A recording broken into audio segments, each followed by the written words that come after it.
살펴보고 있습니다. 요나가 배를 타고 다시스로 가는데 큰 바람이 일어나고 배는 침몰할 위기에 빠졌습니다. 더 이상 어떻게 해볼 수가 없는 상황이 된 거예요.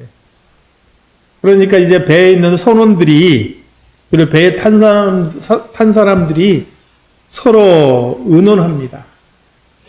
야, 도대체 이런 풍랑이 온 게 누구 때문이냐?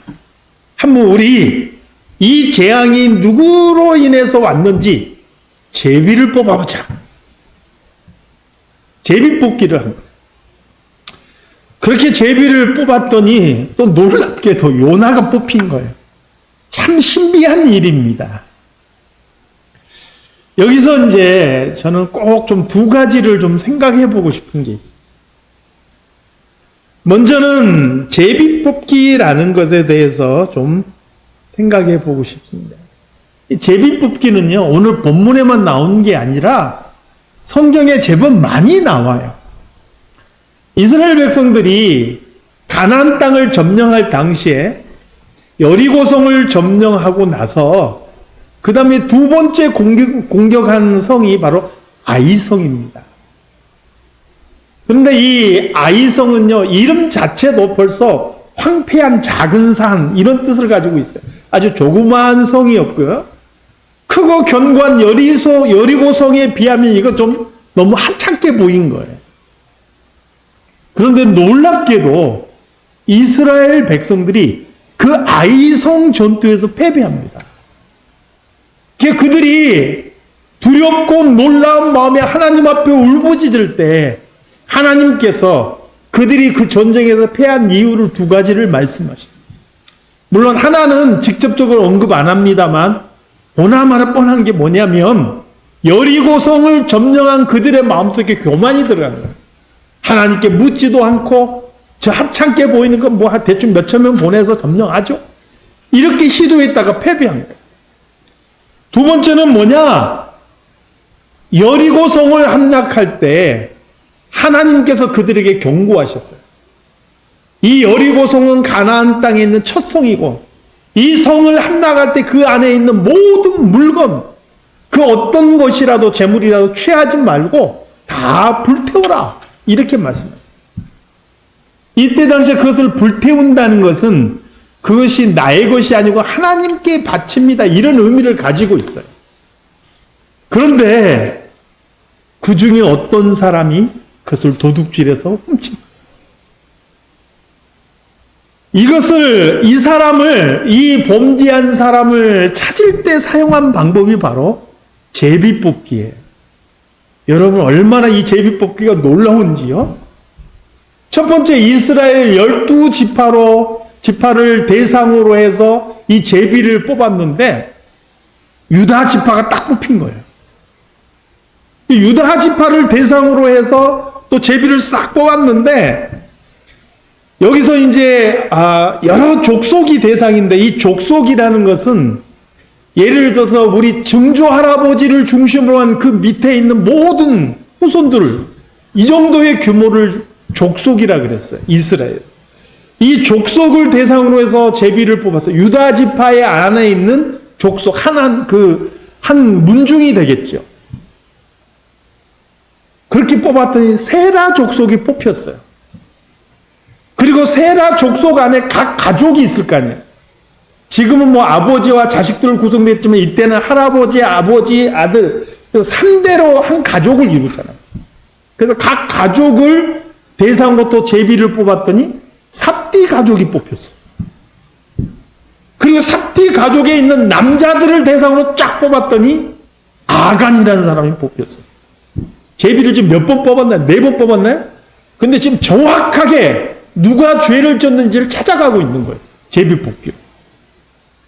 이 아간을 추궁했더니 내가 시날산 아름다운 외투를 보고 욕심이 나서 그 하나 숨겼고 은덩어리하고 금덩어리를 다 내가 욕심이 나서 숨겨서 내 장막 가운데 그걸 숨겨놨습니다. 고백하는 거예요. 여러분, 이것뿐만이 아니고요. 이스라엘 백성들이 가나안 땅을 점령하고 그 땅을 나눌 때도 땅의 지도들을 다 그려놓고 그 지도를 가지고 제비를 뽑아서 나눴어요. 기가 막히죠?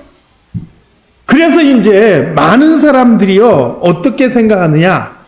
제비 뽑기는 성경적이다. 이 제비 뽑기야말로 성경적이다. 그래서 한국의 어떤 교단, 사실은 제가 속해 있었던 교단인데요, 부총회장을 선출하는데 이 제비 뽑기를 도입하기도 했었어요. 왜요? 이게 성경적이다. 투표하는 것보다 제비 뽑기가 성경적이다. 이렇게 주장한 거예요.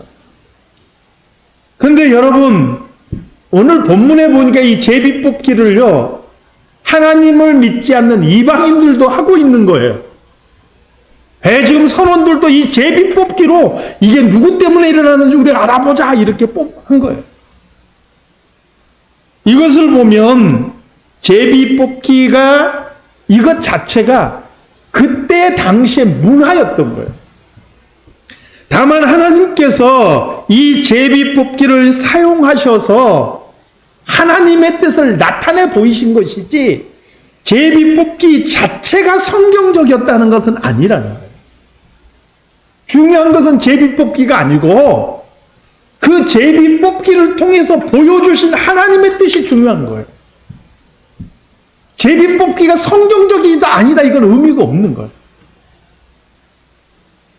제비 뽑기가 중요한 것이 아니고 그것을 통해서 나타내신 하나님의 뜻이 중요한 것이죠.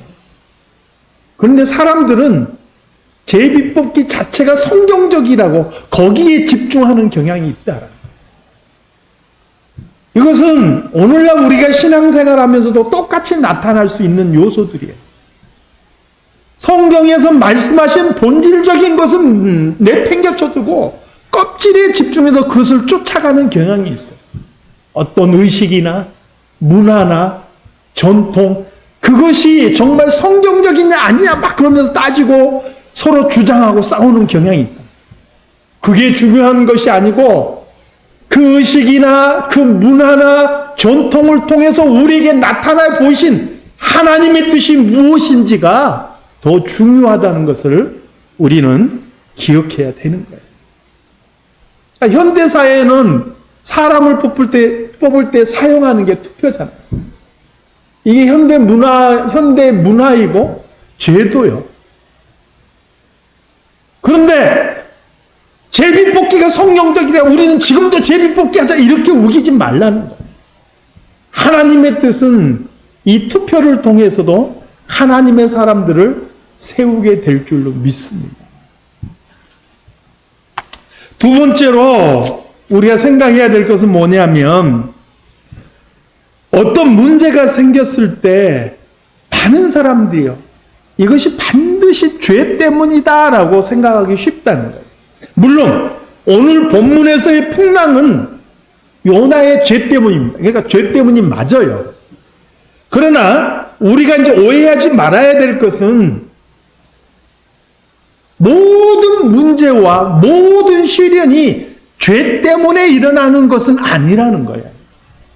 다시 말씀드립니다만 오늘 본문에서의 풍랑은 요나의 잘못이고 하나님께서도 제비 뽑기를 통해서 요나의 잘못이라고 정확하게 확인시켜 준 거예요. 제가 이게 틀렸다고 말하는 게 아니고 그럼에도 불구하고 모든 문제는 죄 때문에 일어난다라고 생각하지는 말라는 거예요.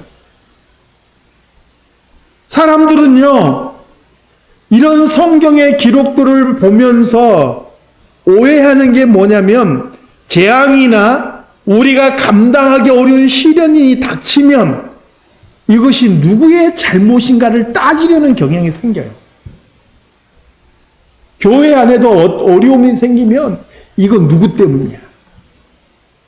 목사님 때문, 어떤 장로님이 고집이 세서 자꾸 남에게 어떤 사람의 문제를 그 사람 탓으로 돌리려고 하는 경향이 생긴다는 거예요. 이걸 전문적인 용어로 희생양 메커니즘이라고. 한 사람을 희생양으로 삼은 거예요. 한 사회나 어떤 집단 안에서 불안, 불만, 갈등들이 일어났을 때 그것을 극복하기 위한 방법으로 가장 어떤 높은 효과를 낼 수 있는 대응책이 뭐냐면 어떤 소수자 또는 특정한 사람에게 그 책임을 떠넘기는 거예요. 그리고 그 사람에게 증오와 분노와 적대감을 다 터뜨리는 거예요. 그럼으로써 그 갈등을 무마하고 혼란을 잠재우고 질서를 되찾는 방식. 이것을 희생양 메커니즘이에요. 이게 실제로 역사적으로 많이 일어난 일이에요. 예전에 일본 관동 대지진에 대해서 들어보신 분들이 있을 거예요. 어마어마한 지진이 일어나서 수많은 피해가 일어났어요. 막 사람들이 아우성치고 막 질서가 무너지고 혼란한 와중에 그 혼란을 무엇으로 잠재웠느냐? 조선인들이 우물에 독을 풀었다. 이 소문을 퍼뜨려서 그 분노와 화를 한국 사람들에게 다 어마어마한 한국 사람들이 학살을 당했죠. 그럼으로써 그 사회는 그 분노를 한쪽에 풀어버림으로써 혼란을 잠재우는 방법. 그렇게 문제를 해결해요. LA 폭동도 마찬가지예요. 그리고요, 최근에 코로나 시국에서 아세안 혐오 범죄들이 많이 일어나고 있는데 이건 역시 마찬가지예요. 이상한 쪽으로 분노를 해결함으로써 어떤 희생양을 찾아서 그렇게 분노를 해결하고 있는 것이죠. 그런데 여러분, 우리는 기억해야 돼요. 죄로 인해서 재앙이 일어날 수도 있지만 그렇지 않음에도 불구하고 재앙이 일어날 수도 있다라는 사실을 잊어버리면 안 돼요. 그래서 정말 성경적이고 그리스도인다운 태도는 뭐냐? 문제가 일어났을 때, 재앙이 일어났을 때 이것이 누구로 말미암은 것이냐를 생각하기 이전에 그것이 나의 문제다라고 내가 짐을 짊어지는 그런 마음 자세를 갖는 것이 성경적이라. 사랑하는 성도 여러분, 우리의 가정이나 우리의 교회나 우리 사회에 문제가 생겼을 때 누구를 탓하기 이전에 그것이 나의 문제입니다. 그 문제를 내가 짊어지고 먼저 하나님 앞에 기도할 수 있는 우리 성도들의 모습이 될 수 있기를 주님의 이름으로 축원합니다. 말씀드렸다시피 오늘 본문에서 폭풍의 원인은 요나의 죄 때문이죠. 이것은 분명한 원인이 있었어요. 요나 자신도 솔직하게 그것을 인정했습니다. 뱃사람들이 요나에게 묻죠. 제비가 딱 뽑히니까 너 생업이 뭐야? 어디서 온 거야? 너 어느 나라 사람이야? 어느 민족이지? 뱃사람들이 묻는 거예요. 그때 요나는 솔직하게 이야기하죠. 나는 히브리 사람. 내가 믿는 하나님은 바다와 육지를 지으셔. 바로 하늘의 하나님. 나는 그분을 경외하는 사람인데 사실은 내가 그분의 얼굴을 피해서 도망하는 중입니다. 이렇게 대답을 해요. 이게 뱃사람들이 얼마나 두려워하는 말인지 상상해 보세요. 그때 당시의 사람들은요, 내가 섬기는 신이 아니라도 다른 사람이 섬기는 신이라도 그 신은 무섭게 생각해요. 그런데 지금 여기 자기가 경외하는 하나님을 피해서 도망가는 사람이 있어요. 그 사람 때문에 이 폭풍이 왔다고 생각하니까 이 뱃사람들이 얼마나 두렵겠어요. 바람이 더 거세지자 결국 이 사람들이 이 모든 일의 원흉인 요나에게 묻습니다. 우리가 너를 어떻게 해야 바다가 우리를 위해서 잠잠하겠느냐? 그때 요나의 대답이 바로 12절 말씀이죠. 자, 12절 말씀 같이 읽어볼까요? 자, 12절 함께 같이 읽겠습니다. 시작. 그가 대답하되 나를 들어 바다에 던지라. 그리하면 바다가 너희를 위하여 잔잔하리라. 너희가 이 큰 폭풍을 만난 것이 나 때문인 줄을 내가 아노라 하니라. 어떤 분이 보니까 나를 들어 바다에 던지라, 이런 요나의 말이요, 자신의 잘못을 깨닫고 자신을 희생해서 이 문제를 해결하려고 하는 요나의 희생 정신에 대해서 이야기하는 것을 제가 들어본 적이 있어요. 그런데 우리가 알아야 될 건 뭐냐면, 오늘 이 문제의 원인이 어떻게 생겼는지를 다시 한번 생각해 봅시다. 왜 폭풍이 온 거예요? 요나가 니느웨로 가지 않고 하나님의 얼굴을 피해서 다시스로 가기 때문에 문제가 생긴 거예요. 요나 자신도 그게 문제라는 것을 알았어요. 그러면 이 문제를 해결하려면 어떻게 해야 돼요?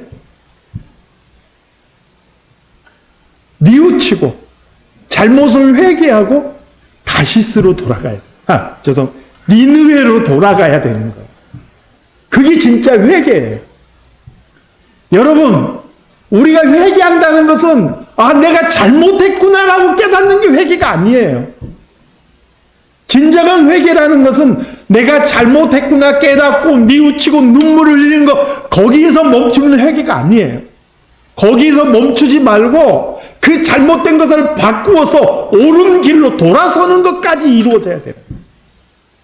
정말 요나가 회개했다면 그가 내가 잘못했구나, 이 폭풍이 나 때문이구나 이렇게 느끼고 그 문제를 해결하려고 했으면 니느웨로 돌아갔어요. 하나님, 내가 잘못했습니다. 내가 니느웨로 돌아갈 테니 이 사람들을 살려주십시오. 그렇게 기도했어야죠. 그런데 오늘 본문의 요나는 뭐라고 이야기합니까? 나를 들어 바다에 던지라. 그런 문제가 해결될 것이다. 이렇게 이야기하고 있는 거예요. 요나가 자신을 바다에 던지라고 말하는 것은 자신의 죽음으로써 다 끝내버리겠다는 거예요. 니느웨는 절대 안 가겠다는 거예요. 이 절박한 순간에도 자기는 니느웨 가지 않고 차라리 죽고 끝내겠다는 거예요. 요나는요, 이 마지막 순간에도 자신의 고집을 안 꺾고 있는 거예요. 그리고 그 결과 요나는 인생의 가장 깊은 밑바닥으로 떨어져 내리게 되는 거예요. 다음 시간에 좀 더 살펴보겠지만, 사랑하는 성도 여러분, 하나님의 백성은요, 하나님의 뜻 가운데 서 있을 때 가장 행복한 거예요. 그것을 기억하시기 바랍니다. 내 생각이나 내 고집 때문에 하나님의 뜻에서 벗어나면 나만 고달퍼지는 거예요. 니느웨로 갈 사람이 요나밖에 없어서 하나님께서 지금 요나에게 질척대게 지금 집착하시는 게 아니에요. 요나밖에 없어서 하나님께서 기어이 요나를 지금 붙잡으려고 그러는 게 아니란 말이에요. 요나밖에 없어서가 아니라 하나님께서 요나라는 사람을 사랑하셔서 포기하지 않으신 거예요. 버려두지 않으시고 그를 계속 돌이키려고 하시는 거예요. 그런데 요나가 자꾸 고집을 부리는 거예요. 그리고 그 고집의 결과는요, 결국 자신의 고통으로 돌아오게 되어 있어요. 사랑하는 성도 여러분, 저와 여러분이요, 정말로 하나님의 사람이라면 우리가 잘못된 선택을 할 때 하나님께서는 우리를 결코 그대로 내버려 두지 않으세요. 폭풍우를 불러서라도 우리를 돌이키기를 원하시는 거예요. 그런 때 우리가 고집을 부리면 부릴수록 우리는 더 고통스러워집니다. 문제 해결은 어디에 있느냐? 본래 하나님의 뜻으로 돌아오는 데 있다. 사랑하는 성도 여러분, 오늘 이 시간에 우리 자신들을 한번 가만히 돌아보시기 바랍니다. 혹시 나는, 내 안에는 요나의 모습이 있는 것은 아닌가? 내가 요나는 아닌가? 우리의 모습을 돌아볼 수 있기를 소망합니다. 그래서 나를 향하신 하나님의 뜻 가운데 온전하게 서서 올 한 해도 그 하나님의 뜻을 이루어가는 저와 여러분의 삶이 다 되시길 우리 주님의 이름으로 축원합니다. 하나님 아버지,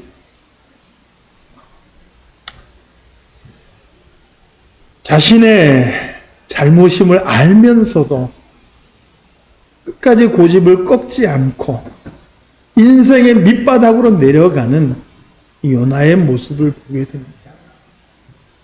하나님 아버지, 오늘 우리에게도 깨닫는 마음을 주시고 들을 길을 주시고 또 하나님의 뜻 가운데 설 수 있는 그런 용기와 믿음도 허락하여 주시옵소서. 요나의 모습이 우리에게 거울이 되어서 우리는 하나님 앞에서 우리의 고집과 우리의 주장을 내세우지 않게 하시고 하나님의 말씀에 순종하는 성도로 살아갈 수 있도록 도와주시옵소서. 예수님의 이름으로 기도드리옵나이다. 아멘.